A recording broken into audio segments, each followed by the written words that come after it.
Hey everyone, Giancarlo Veronini here at GDC 2011. I'm joined by Dax Ginn of Rocksteady Studios, and we're here to check out Batman Arkham City. Now, Dax, what do we get to take a look at today?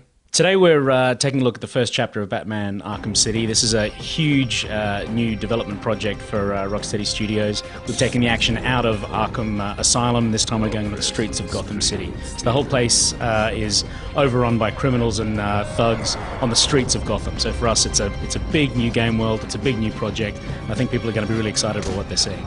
In terms of bringing Batman into this new kind of bigger open world, what sort of changes did Rocksteady have to do to his abilities? What sorts of changes to his gadgets and things like that did the team have to make?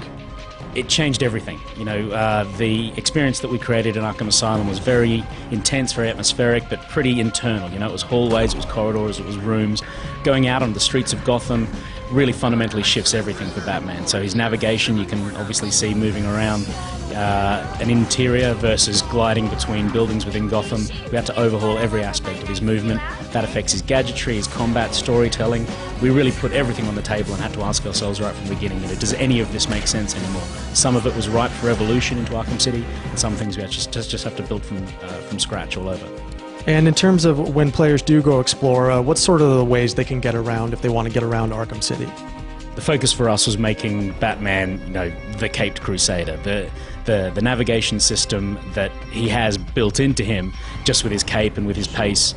That gave us a load of potential for just awesome navigational gameplay. So the game world is big and open and sprawling, and the priority for us was to make sure we give players that kind of experience of running off a rooftop, powering down to the street, using a power dive, gaining momentum, picking that up into a glide, and then carving between buildings within Gotham. That feeling is just totally awesome. We think people are really just going to get off on just moving around the game world and put a load of work into it, and I think it's really, really sweet. And obviously, combat in Arkham Asylum was very, very fluid. You guys are looking to do the same thing with this, but are you adding any sort of new kind of features, anything that Batman can do this time around that he couldn't do in Arkham Asylum? Yeah, a load. You're right, combat in Arkham Asylum I think was one of the things we absolutely nailed, and as a system for brawling, taking that out onto the streets of Gotham, it just fits perfectly. We're really ramping up the number of thugs that you can take on at any one time, but we're also ramping up the artificial intelligence that thugs have coming at you, so they can launch simultaneous double or triple attacks. They can come at you with weapons. So on the flip side of that, we've integrated Batman's gadgetry into combat, so you can use your Batclaw or explosive gel during combat to kind of level out the playing field. So even though they're coming at you with more moves, we've given Batman twice the number of combat moves so that he can survive on the streets of Arkham City. It seems like with Arkham City, too, that you're bringing the bosses a little bit closer in terms of being able to interact with them, and that also applies to the Riddler as well, right?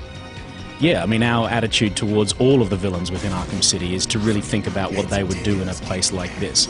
So, for us, a boss fight with someone like Riddler is not about this sort of beefy combat confrontation. It's about the intellectual battleground that Batman and Riddler face off on.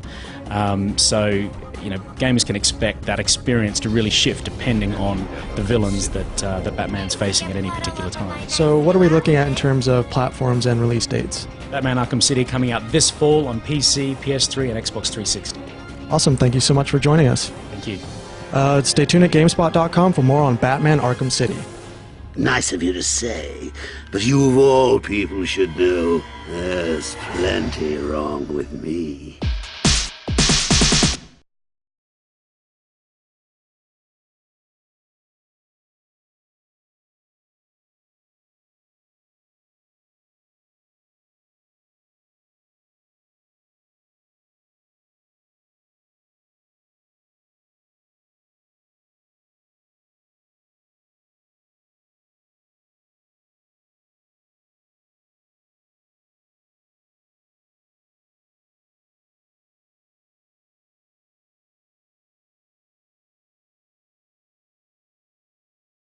Yeah, our attitude towards all of the villains within Arkham City is to really think about what they would do in a place like this.